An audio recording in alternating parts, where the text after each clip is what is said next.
acampar, en el suelo están los troncos más severos. Anegada la sabana se hizo río el manantial, tanta lluvia que ha borrado los senderos. Viejo mapa que no nos dirá cómo llegar, adelante solo reina un gran fanguero.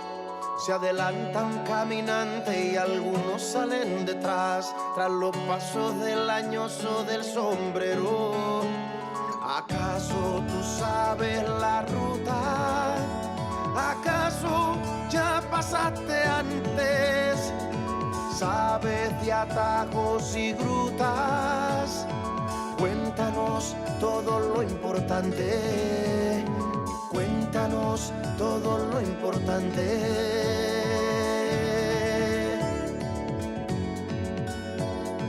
Cuéntanos todo lo que sabes.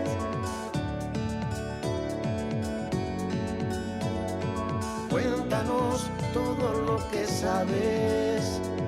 Vengo de un tiempo de plagas y sequías, pero a sangre y sudor se hizo cosecha. Más lo que se pudo que lo que se quería, y heme aquí latiendo en esta fecha. No me sé el camino, solo tiran de mí los anhelos de posibles maravillas. Salgo a caminar, pues no aprendí a dormir, mientras en el zurrón, mientras en el zurrón, mientras en el zurrón queden semillas. Dime tú, cuéntame, cuéntame, dime del sueño que acunas, con cuál fe llenarás tu templo, del dulzor que tendrán tus uvas.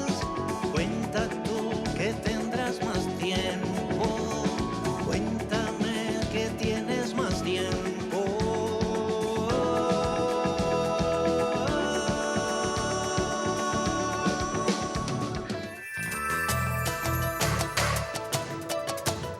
Bienvenidos todos y todas a nuestro programa En la Balanza, aquí por TV Sonríe, como todos los martes. Hoy tenemos este video hermoso del grupo cubano Buena Fe, con voz de Silvio Rodríguez también acompañándoles, donde relata una de las de forma poética cómo el pueblo cubano siempre se crece en las dificultades y ha podido superar diferentes tempestades. Bloqueo, acciones militares contra Cuba, campañas contra el gobierno cubano, y ahí sigue cada héroe, cada heroína, tal cual como hicieron los héroes en Playa Girón, defendiendo el proyecto de Martí, defendiendo el proyecto de Fidel, defendiendo a la Cuba soberana y libre, en este momento más que se está utilizando una situación de dificultad por la tempestad que acaban de vivir de tipo climático, y están usando, digamos que los enemigos de los países soberanos están usando estos elementos, esta situación tan dura para el pueblo cubano para seguir atacándola, en vez de tener la conciencia y sumarse a levantar el bloqueo y las sanciones contra Cuba. Nuestro abrazo solidario al pueblo de Cuba en este momento, que están en una situación de emergencia por el desastre climático,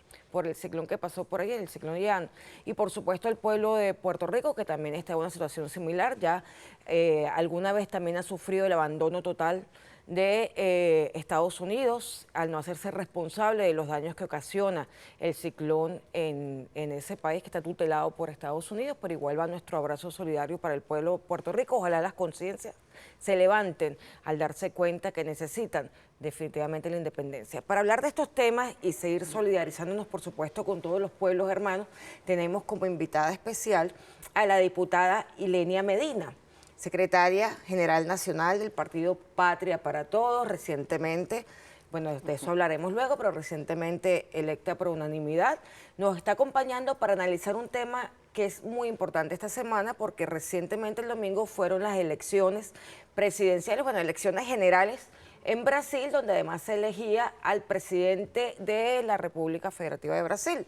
Entonces, bienvenida, diputada, a nuestro programa nuevamente. Gracias. Por acompañarnos. Valga decir, como siempre decimos, la diputada Ilenia Medina, larga carrera diplomática además, pero entre otras actividades que ella ha desarrollado es que ha ejercido como diplomática en Brasil. Y eso le permite tener una visión mucho más amplia del tema que estamos por analizar. Cuéntanos un poco cuál es la situación política de Brasil. Bueno, Brasil creo que ha vivido momentos muy complejos. Eso es obvio, ¿no? En estos momentos, luego de los resultados presidenciales que dejaron a todas las encuestadoras un poco descolgadas, por cuanto se esperaba que en primera vuelta lograra el Lula un acopio importante de votos para lograr, porque llegó a 45, 48, faltando pocos porcentajes para el 51% para lograr ganar la presidencia en primera vuelta, ¿no?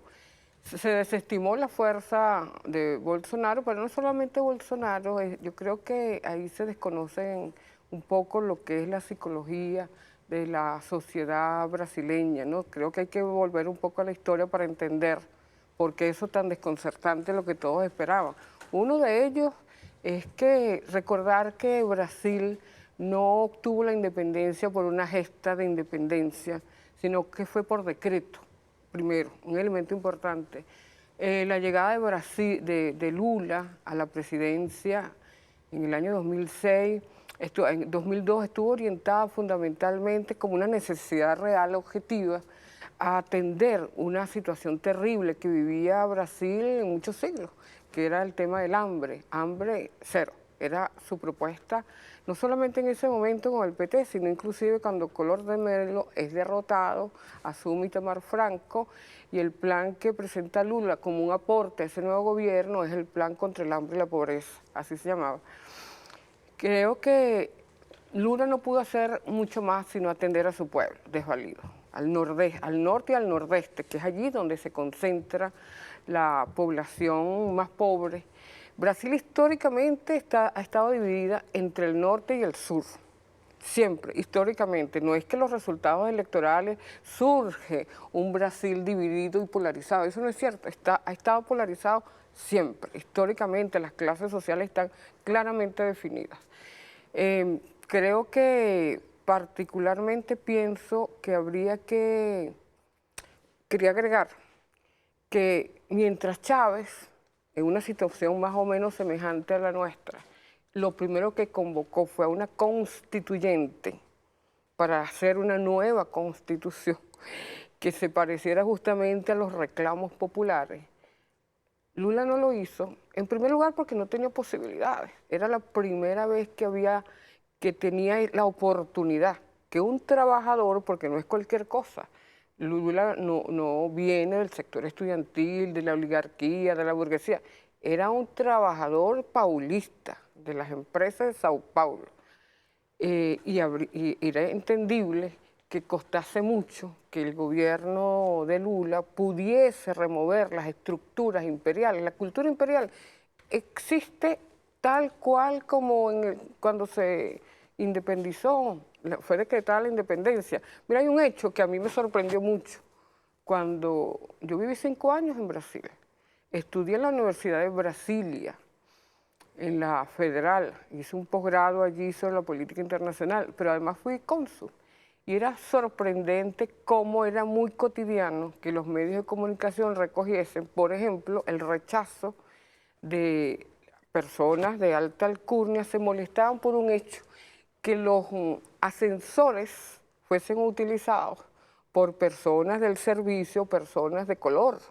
Recuerdo un escándalo enorme cuando en una de esas lugares importantes de Río de Janeiro se creó un conflicto porque la hija de Pelé, morena, negra, así, negra como decimos nosotros, fue cuestionada por una señora de alta alcurnia que la vio montada en el ascensor de los señores y no en el ascensor del servicio.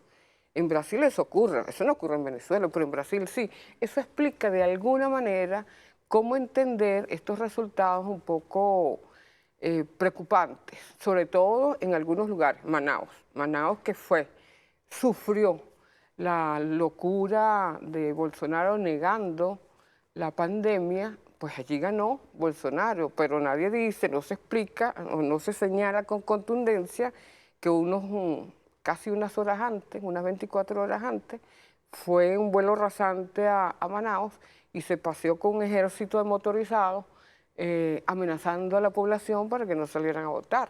Esos son hechos que hubiese sido importante recoger.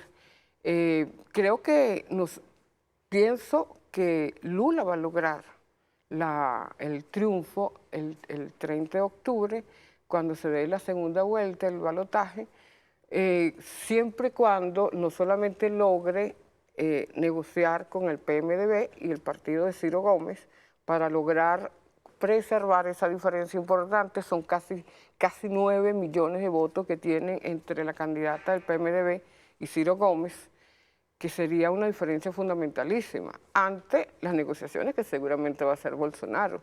Pero también hay un sector que sería interesante conocer. Primero, lograr que en Amazonas, Manaus, la gente salga a votar. Y en segundo lugar, que el sector de acuerdo a las encuestas, que uno importante, que marca casi el 60% de la abstención, el sector de lo que ellos denominan los analfabetas, que no fueron a votar, mayores de 60 años. Creo que ahí hay un espacio importante para que Lula logre remontar esa cuesta y marcar la diferencia, porque Bolsonaro no se va a quedar de brazos cruzados.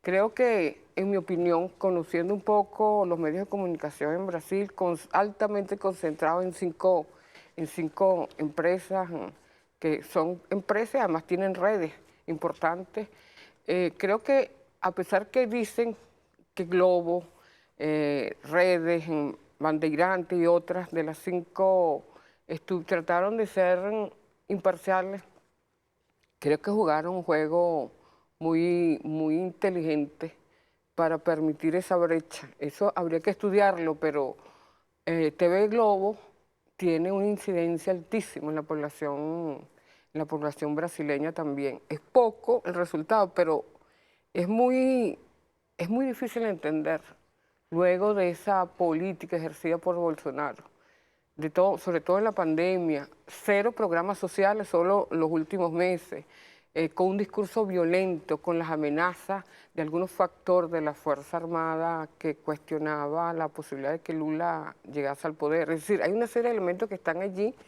pero el liderazgo de Lula, luego de año y medio de preso, y donde los infundios fueron terribles, fueron utilizados, tú sabes, con esa política mediática que impide visualizar de manera inmediata cuáles fueron los factores.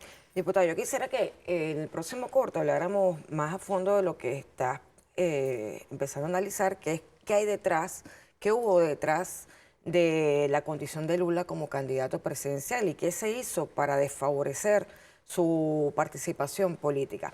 Quisiera concentrarme a lo mejor en explicar además cómo es la situación ahorita. Las elecciones se dieron en primera vuelta, el domingo 2 de octubre, no se logra el 50% más un voto, que es el que requiere según la ley electoral de Brasil, para que el candidato, una de las candidaturas presidenciales, llegue a ser proclamada presidente. Va a una segunda vuelta, el balotaje, como en todos los países donde hay balotaje, es un mecanismo casi perverso para poder agrupar las mejores herramientas en contra de un candidato emergente que no le guste al establishment, ¿no? Esa ha sido un poco de la historia del balotaje en los sistemas electorales. En este caso sería el 30 de octubre, la próxima vuelta electoral, la segunda vuelta electoral, vuelta definitiva. Allí, por supuesto, estarían solamente los 2 candidatos que obtuvieron mayor votación. Estamos hablando de Lula da Silva, de Ignacio da Silva, con Jair Bolsonaro como contrincante veniendo de un 48.4% de votos, que no es cualquier cosa, estamos hablando de 57 millones de votos a favor de Lula. 57 millones de votos a favor de Lula. Con 43% a favor de Bolsonaro, que efectivamente con una diferencia de 6 millones y tantos de votos, 6 millones de voluntades de personas que están diciendo no queremos seguir con la vía de la deforestación del Amazonas, de la perversión, de la corrupción en el gobierno de Bolsonaro, de las falsas acusaciones contra los políticos para no permitirles la participación. O sea, hay una cantidad, y por supuesto la pobreza, lo que se vivió en pandemia, porque en pandemia se vivió con Bolsonaro la peor crisis del neoliberalismo, que fue la ausencia de un gobierno que protegiera a un pueblo que además, vamos a estar claros, un pueblo con una mayoría importante, con una población importante, estamos hablando de 216 millones de habitantes, una población electoral de 150 y tantos millones de electores. Eso significa también... 157 más o menos. Eso también tendría que ver, diputada, con lo que mencionaba del por qué cuando fue presidente Ignacio da Silva Lula, no fue una constituyente. El costo en una elección en Brasil es una millonada, porque estamos hablando de un proceso electoral para 150 millones de personas, 160 millones de personas actualmente. La rigidez de las instituciones brasileñas son muy fuertes. Pero además me imagino que él como candidato, arrancando un periodo presidencial, era un costo altísimo para el presupuesto nacional. Y políticamente también. Así es. Nos vamos a un corte y seguimos hablando con la diputada Elenia Medina.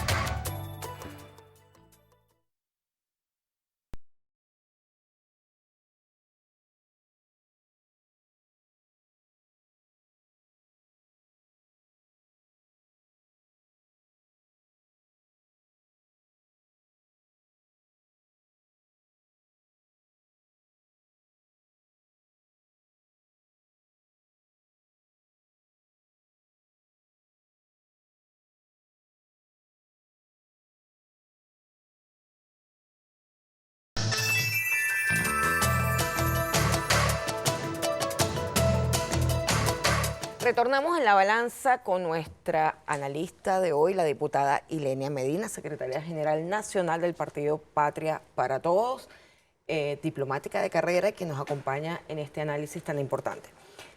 Estábamos hablando de que este proceso electoral responde también a unas circunstancias anteriores al proceso electoral. Es decir, tenemos que analizar los elementos dentro del juego democrático, dentro del juego político, no digamos democrático, político, en Brasil, que llevaron a esta situación actual, a este escenario actual, donde además, valga decir, que Lula remonta, independientemente de que ha sido manipulada, digamos que la información y las encuestas fueron manipuladas a favor de Bolsonaro. Él aprovechó esta situación para desprestigiar al Tribunal Electoral, cosa que nosotros estamos hartos de conocer cuando la derecha se siente vulnerada, ataca a la institución electoral y empezó a adelantar una situación de fraude. Pero independientemente de eso, que también sería bueno que lo analizaras, Lula remonta porque la campaña que durante años se hizo en contra del PT, en contra de Dilma Rousseff, en contra de Lula da Silva, fue tan brutal que llegó a concretarse en un lawfare el más escandaloso del continente, que fue la operación Lava Jato. Es decir, estamos hablando de una operación en la que utilizaron como punta de lanza a la justicia brasilera para detener la candidatura de Lula da Silva en las anteriores elecciones. Cuéntanos un poco de ese trasfondo que tenía este juego electoral del domingo.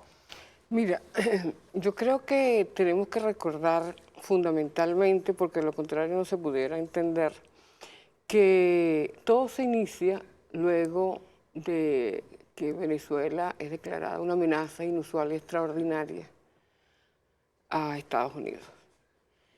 Cuando eso se da, hubo una revuelta en América Latina de hilaridad, de sorpresa, de indignación, un poco con muchos sentimientos.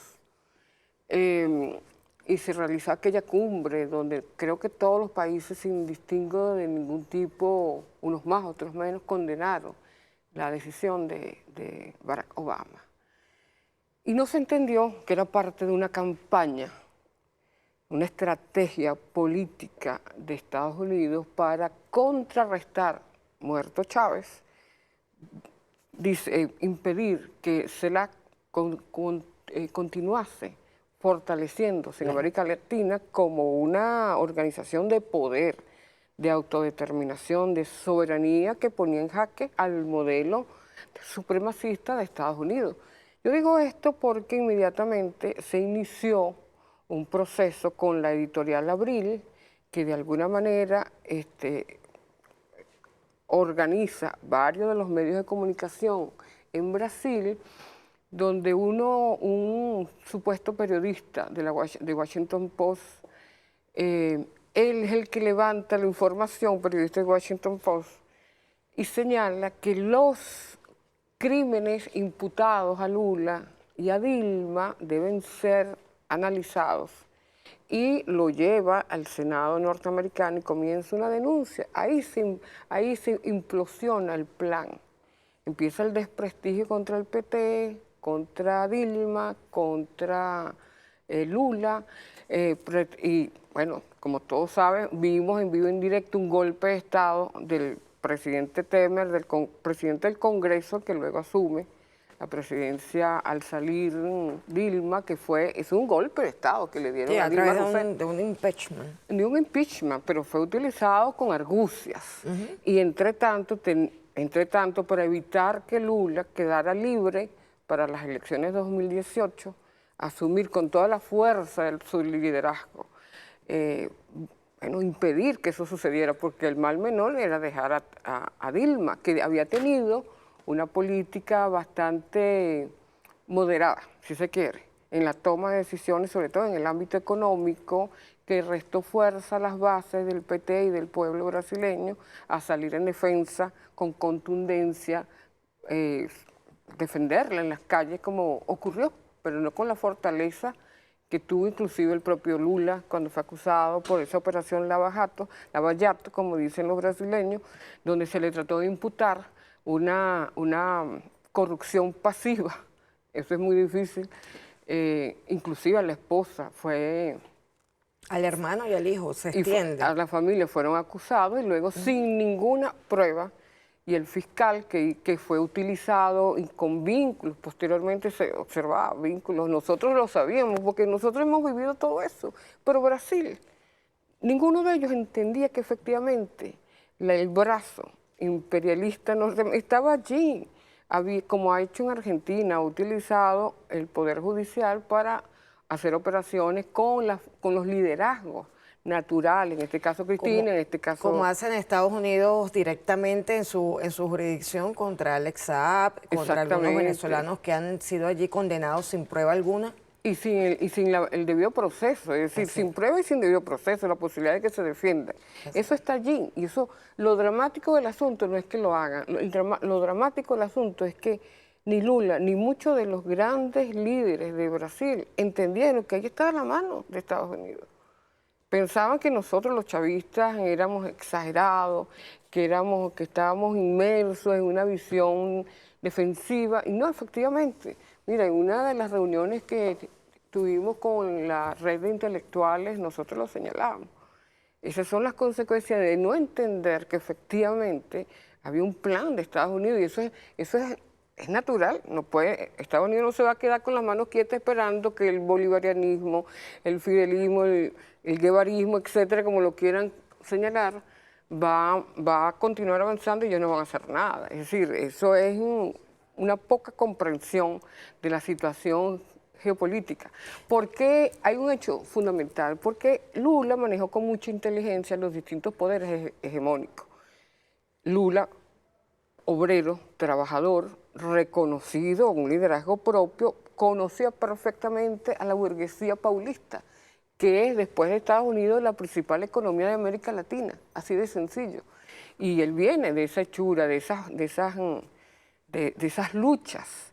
Y él supo manejar perfectamente, mantener el equilibrio, tenía perfecta conciencia que la economía como tal, la economía globalista, como ellos lo plantean, la importancia de ese sector paulista dentro de la economía y él supo tener espacios de coordinación para fundamentalmente sembrar esperanza en ese pueblo desvalido, que es el pueblo brasileño, un altísimo porcentaje. Eso lo logró extraordinariamente, tanto lo logra que luego de estar 2 años, casi año y medio preso, con todo el sector mediático interno contra él, él logra una cosa extraordinaria, mostrar la verdadera fuerza que él tenía y creo que sin eso, si Lula, yo creo que va a ganar, tengo la impresión que va a ganar, que va a lograr mostrar ese resultado y esa fuerza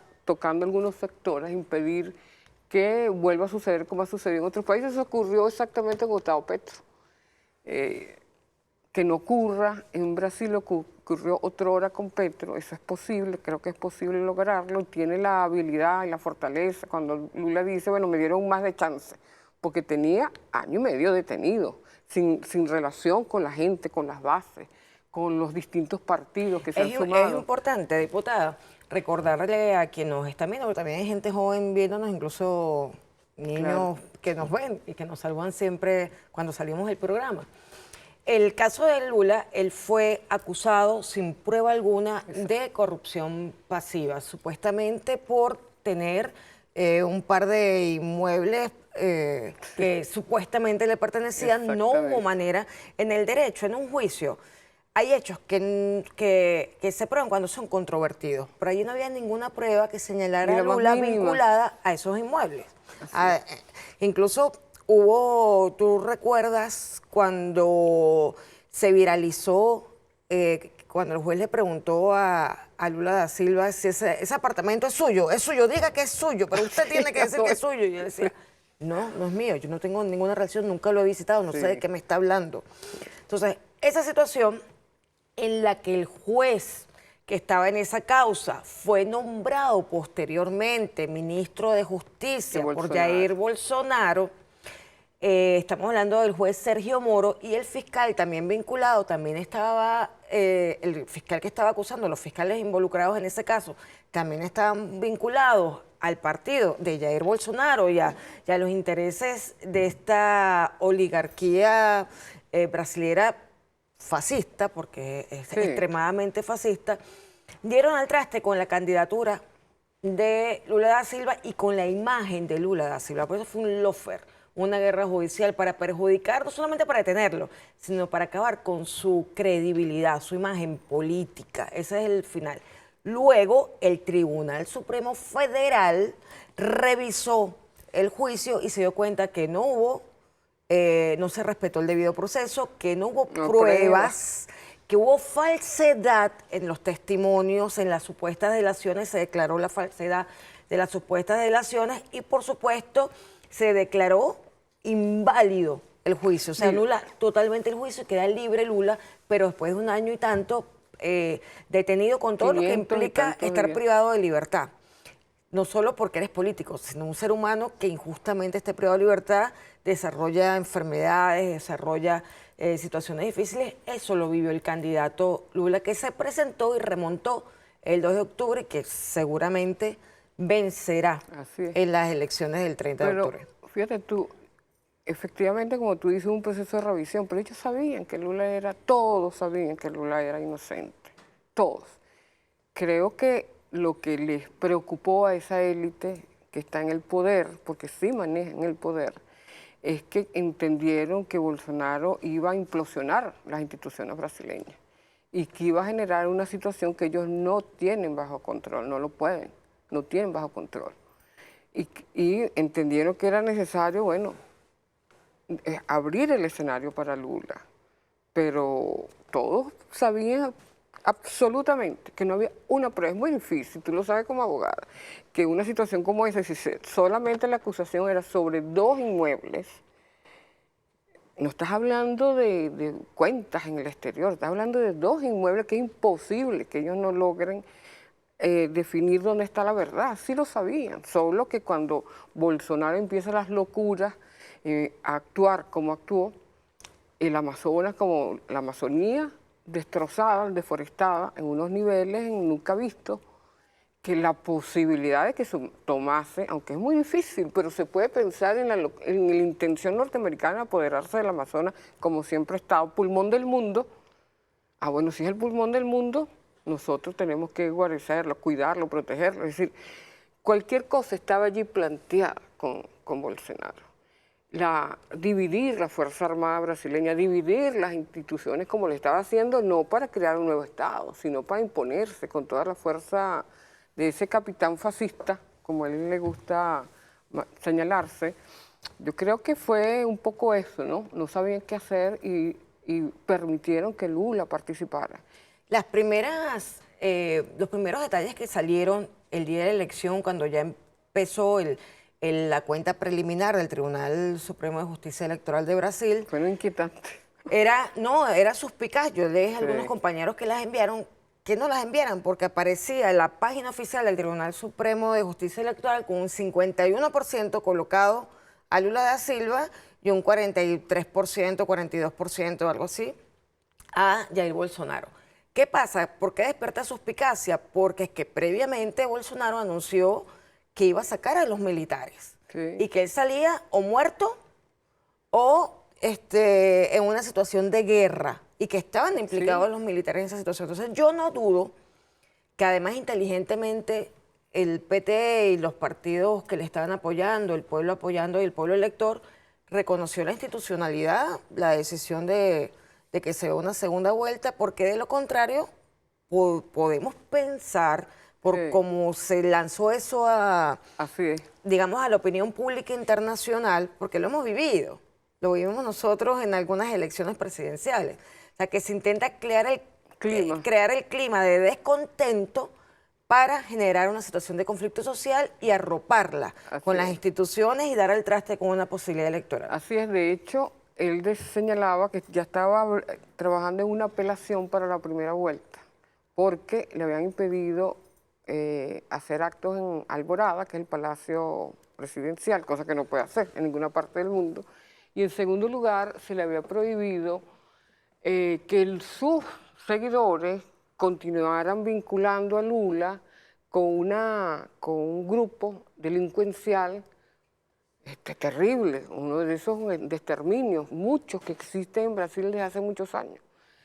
Y bueno, él utiliza esos argumentos para señalar que las instituciones, el Tribunal Superior Electoral de Brasil estaba a favor de Lula y que eso significaba que los resultados de primera vuelta no iban a ser transparentes.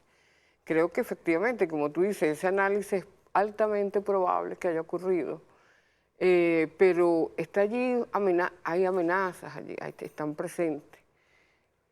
Por eso comencé la intervención señalando la necesidad, bueno, ellos son expertos, de verdad, pero cuando uno lo observa desde afuera, uno ve dónde está la abstención, dónde están las posibilidades de lograr una alianza con esos dos factores que surgieron, sobre todo la candidata del PMDB, que obtuvo casi un 5% importante, y de Ciro Gómez casi 3 millones. Yo quisiera, ya nos vamos al corte, diputada, para el último bloque, pero vamos a dejar para el último bloque un punto que acabas de señalar.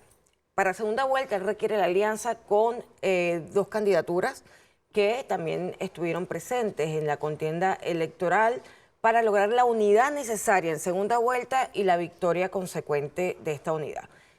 Y esto es importante, Venezuela tiene una sola elección, una sola posibilidad cuando le toca elegir presidente. Por eso es que nosotros, siguiendo además el espíritu de Bolívar, por supuesto, la conciencia clara del comandante Hugo Chávez y, cómo no, del presidente Nicolás Maduro, que también llama permanentemente a la unidad, sabemos que la unidad es esencial para mantener el proyecto histórico de Bolívar, para mantener el sueño de nuestra América y para que nosotros sigamos siendo punta de lanza en estos cambios históricos para otro mundo posible. Entonces, de este tema vamos a hablar en el siguiente corte. Nos vamos a un corte y regresamos.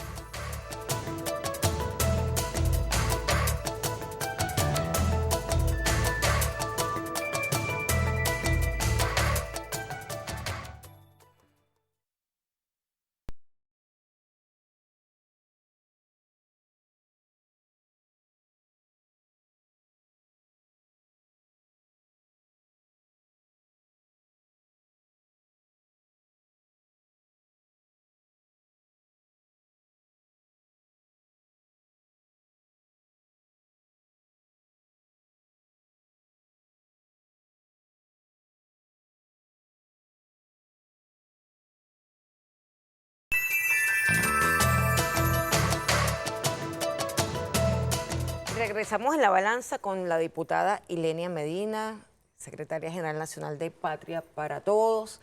Hoy nos acompaña analizando el escenario electoral de cara a la unidad latinoamericana y caribeña, nuestra americana. En este proyecto histórico, grandioso, bolivariano, que fue acompañado además por grandes héroes de la región, por Martí, por Sandino, por grandes héroes dentro de la región para lograr la unidad perfecta, independientemente de las tendencias culturales, de los modos políticos, respetando las diferencias, las individualidades que corresponden a cada forma cultural, pero sí en una unidad de proyecto histórico, defender la soberanía de la región, defender la posibilidad de la complementariedad, de la autodeterminación, y esto va a depender, por supuesto, de que cada uno de los países que hace parte de la región tenga como gobierno personas que lleven adelante esta cohesión necesaria, este proyecto necesario para lograr además la paz de la región, que es lo fundamental. Esperemos que en Brasil, el 30 de octubre, pueda vencerse al fascismo, porque se trata de vencer al fascismo. Derrotarlo. Y reconocer efectivamente a un liderazgo tan importante como el del PT, de los trabajadores de Brasil, en este caso encabezado por Luis Ignacio da Silva, por Lula, que puede llevar adelante en un momento de crisis económica, porque con Bolsonaro se llevó al país a una situación de debacle económico, no solo por la pandemia, sino anterior a la pandemia. La pandemia empeoró la situación por las medidas que asumió Bolsonaro en detrimento de la población de Brasil, por supuesto, la entrega o la casi entrega de la petrolera brasilera a Estados Unidos, la deforestación del Amazonas, las políticas neoliberales que no favorecían y no le dieron continuidad a las políticas sociales que tenía Dilma, que tenía Lula en Brasil. Entonces, toda esta situación tiene que cambiar. Ahora bien, diputada, yo quiero que nos hable de la unidad. La unidad ha sido el proyecto, la preocupación, la reflexión más importante de los grandes líderes de nuestra América, empezando por Simón Bolívar. Cesar en las divisiones, cesar en los intereses de pequeños grupos, independientemente que esos pequeños grupos a lo mejor sean tengan un número de personas importante, pero no podemos continuar fomentando la división. Aquellos que dividan el proyecto unitario de Bolívar, el proyecto unitario de quienes nos hicieron república, están traicionando la causa histórica. Así es. ¿Okay? En este momento, yo quisiera señalar también que ustedes, como institución dentro de este juego democrático, que aquí sí hablamos de democracia en Venezuela, ustedes son una institución pública importante, son las bases, son las organizaciones con fines políticos en cualquiera de sus modalidades, sobre todo si tienen una estructura y tienen permanencia en el tiempo, como en el caso de los partidos políticos, son una institución importante para la vida republicana, ¿okay? Siempre y cuando, por supuesto, todas ayudemos a la unidad del proyecto histórico, no solamente las de izquierda, estamos hablando de que ojalá se sumaran al proyecto histórico también otros factores que puedan ver la forma de hacer política de forma diferente, pero siempre entendiendo que somos la República de Bolívar. Nacimos por Bolívar y seguimos siendo la República Bolivariana de Venezuela. Ustedes están en refundación, precisamente porque de alguna manera tienen un mandato de un tribunal para reorganizarse como institución política. Cuéntanos un poco de cuáles han sido las actividades y el porqué de esta situación. Bueno, creo que justamente si todas las organizaciones políticas tuviésemos claro, y creo que Venezuela es un ejemplo de eso, de tener claro cuáles son los objetivos estratégicos donde podemos coincidir. Uno de ellos es, por supuesto, el proyecto bolivariano. Como tú bien dices, la revolución en manos de Chávez o el legado de Chávez. Y que la unidad como tal es un elemento fundamentalísimo. Mira, yo ponía el ejemplo en los programas en que fui invitada para hablar sobre Colombia, antes de las elecciones. Nos decían, bueno, pero es que Petro no tiene coincidencia con el chavismo. Y digo, independientemente de eso, lo importante es que ese pueblo necesita un gobierno que realmente se parezca a ellos.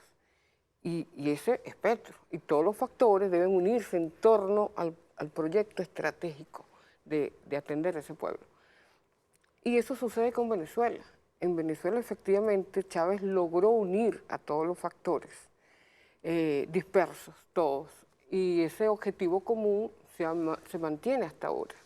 Nosotros nos tocó en un momento determinado, cuando era clave, recuperar la Asamblea Nacional, que había sido utilizada por el fascismo venezolano, porque fascistas son, no se les puede llamar de otra manera, entregar la soberanía, los recursos, la paz de la República, pedir intervención militar, es decir, cualquier cosa que jamás nos había ocurrido en la historia de Venezuela. Era fundamentalísimo que todos aquellos que amamos esta patria y que nos consideramos antiimperialistas, bolivarianos, fuéramos juntos independientemente de las diferencias, porque las diferencias son normales, no son antinatura, son normales. Ahora, cómo las tratas es otra cosa. Y en ese momento nosotros sufrimos una deserción minoritaria por fortuna, pero en ese momento por quien dirigía la organización, el secretario general. Acudimos al Tribunal Supremo de Justicia para defender los derechos políticos de la militancia y la decisión de la Asamblea, que había decidido, de la Asamblea del PPT, que había decidido mantenerse en la revolución, estar en la alianza con el Gran Polo Patriótico, y eso lo hicimos valer.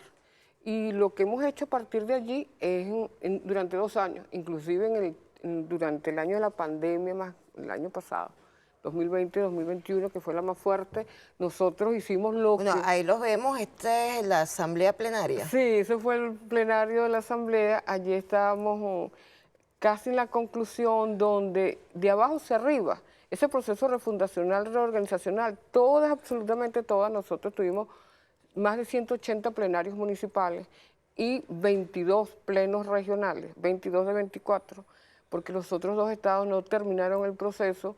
Nosotros, todos terminaban, además de el proyecto político programático del partido, el respeto a las estructuras. Yo no sé si le pudieran poner audio al video.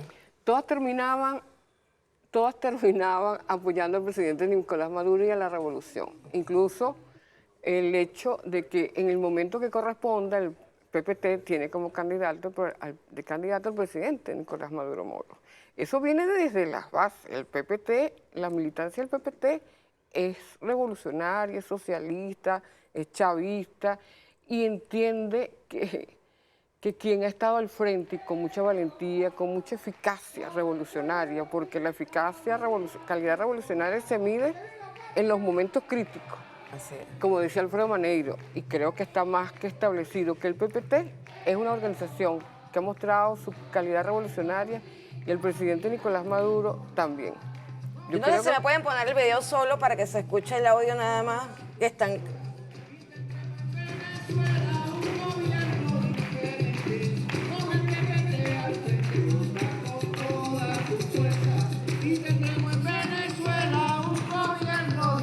¡Que viva la Junta Actual! ¡Patria para todos! ¡Ireña Medina! ¡Viva Nicolás! Bueno, eso fue 2018 cuando nosotros... Esa era la campaña... Del 2018, cuando nosotros, ahí está detrás, está el presidente recibiendo nuestra postulación en el Teatro Nacional.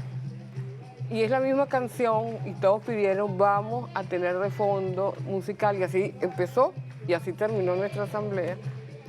Porque tenemos que recordar que quien ha vigilado por mantener la paz de la República, de la patria, hacer los esfuerzos, el presidente Nicolás Maduro. Eso es un hecho objetivo. De lo contrario, los gringos no tuviesen esa obsesión contra él. Entonces, el mensaje, diputada, de esta refundación... Esos son delegados y delegadas calificados, elegidos por las bases, elegidos en las asambleas regionales para que estuviesen en esa asamblea. Ah, qué bueno. Y este es nuestro 25 aniversario, que fue el 27 de septiembre. En honor a Alfredo Maneiro. En honor a Alfredo Maneiro, que es nuestro mentor político. Qué bueno. Bueno, nosotros les felicitamos por digamos, por esta nueva etapa dentro del Partido Patria para Todos. Saludamos la conciencia por la unidad al frente de nosotros, el presidente Nicolás Maduro, en medio del bloqueo más violento que hayamos visto nosotros, pero además yo creo que Rusia es la que se asemeja en cuanto a la virulencia del bloqueo, porque en Cuba fueron 60 años de bloqueo, pero ha sido continuado. Nosotros fue en un solo momento todos los instrumentos del bloqueo aplicados, comerciales, financieros, propagandísticos, militares, de todo tipo, de grupos irregulares, de terrorismo, o sea, todo en un mismo momento. O sea, nosotros de verdad que saludamos entonces que todos sigamos encaminados en esta batalla por mantener el proyecto histórico de Bolívar, por mantener el ideario del comandante Hugo Chávez, que nos ha llevado a estas grandes batallas, y por supuesto el apoyo al presidente Nicolás Maduro Moros, que ha sido el líder de las victorias que han seguido en adelante en medio de las batallas más duras que nos ha tocado contra el enemigo número uno de la humanidad, que es Estados Unidos y sus aliados. Entonces ha sido un gran logro para ustedes. Es bueno hacerlo público, que ustedes refundaron, para que se eviten a través de las redes sociales, los comentarios, las tergiversaciones de esos grupos disidentes que se autoexcluyeron, según leí en la declaración. Exactamente. No, mira, de verdad que nosotros vamos a presentar en los próximos días al TCJ, acatando, como hemos acatado fielmente el dictamen de la Sala Constitucional, vamos a presentar todos los recaudos, pero además ahí tenemos, entre tantas propuestas que surgieron, es que en 6 meses vamos a tener en los 335 municipios equipos del PPT. Ahorita tenemos 180 y tantos municipios con equipos fuertes, estructurados. La idea es tenerlos en 6 meses porque nosotros, el aporte del PPT para el 2024 y para la defensa del país va a ser importante. Bueno, unidad, lucha, batalla y victoria. Nosotros estamos claros en cuál es el proyecto que tenemos que defenderlo con los argumentos que tenemos a mano, con la mayor objetividad posible, que implica el mayor conocimiento, mayor análisis de los acontecimientos, mayor amplitud en los elementos de análisis, porque no estamos en una situación, digamos que de fácil comprensión. Es muy compleja por la cantidad de elementos que están jugando en contra del Estado venezolano para intentar debilitarnos, y no han podido. Ni podrán. Mira, mucha gente se está sumando al PPT, así que nosotros estamos abriendo nuestro portal en breve, porque hay mucha gente que quiere ser parte, sobre todo de los espacios en el marco de los municipios municipal y en el Consejo Consultivo del PPT, que invita a todos aquellos que tengamos coincidencias a debatir y elaborar propuestas para el tema económico, el tema de los servicios públicos y una cantidad de cosas que son necesarias para la gente. Pues, diputada, nos tenemos ya que retirar. Nos gustó muchísimo compartir el análisis sobre la situación electoral, encaminados además a la conciencia de la unidad latinoamericana y caribeña, la conciencia además de solidaridad con los pueblos del mundo que sufren agresión de quienes intentan imponer un solo modo de pensar y que intentan imponer su economía, sus negocios de guerra por encima de la vida. Nosotros nos solidarizamos permanentemente con esos pueblos. Por supuesto, seguimos en la lucha de ideas, en la lucha por construir esta Venezuela que se está construyendo con diálogo, con un ambiente de paz necesario y óptimo para el debate, con un ambiente de reconciliación nacional, con la posibilidad del retorno de quienes se han ido producto precisamente de esta guerra permanente que se nos ha hecho, y por supuesto fortaleciendo cada día más las instituciones del Estado venezolano que han llevado adelante la estabilidad de la República. Gracias al Gobierno Nacional, el presidente Nicolás Maduro, por mantenerse valiente y firme en esta batalla. Así es, bueno, creo que el tema productivo ha venido siendo atendido a pesar de las graves dificultades que hay. La capacidad de resistencia de nuestro pueblo no es resignación, es activismo absoluto. Y no solamente en el tema político, sino en el tema económico. Y creo que la postura del presidente en relación a los emprendedores, nosotros tenemos una propuesta, los emprendedores también deben ser llevados a las empresas para que los trabajadores hagan su trabajo, pero además ofrezcan a esas instituciones proyectos desde su conocimiento, desde lo que ha significado el proceso social del trabajo, y los trabajadores se han solidarizado y han entendido exactamente cuál es el papel que ha jugado el presidente en este momento. Bueno, pues nos retiramos. A todos, feliz inicio de clase, feliz inicio de la Navidad.